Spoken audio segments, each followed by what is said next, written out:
Ce vendredi 1er juillet, le Burundi célébrait 60 ans d'indépendance. Plusieurs personnalités ont fait le déplacement pour assister au défilé des forces vives burundaises à Bujumbura, la capitale. Le chef de l'État Évariste Ndayishimiye a profité de l'occasion pour saluer le combat qui a été mené pour l'indépendance du Burundi. Après 60 ans, le Burundi n'est plus le même. C'est un nouveau Burundi. C'est pour cette raison que nous devons chérir le chapitre que nous avons commencé. Nous ne devons pas dévier du bon chemin que nous avons pris.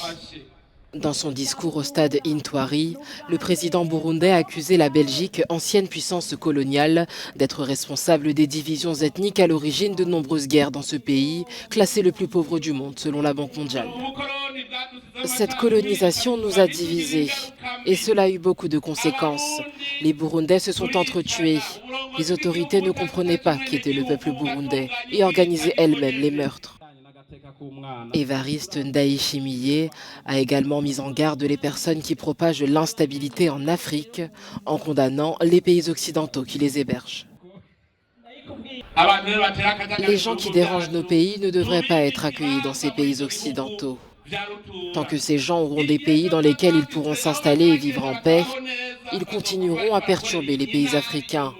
Alors si la communauté internationale veut la paix en Afrique, nous leur demandons de ne pas accueillir sur leur sol des personnes qui perturbent les pays africains. En 60 ans d'indépendance, le Burundi a tenté de se développer au rythme des coups d'État avant de plonger dans une longue guerre civile.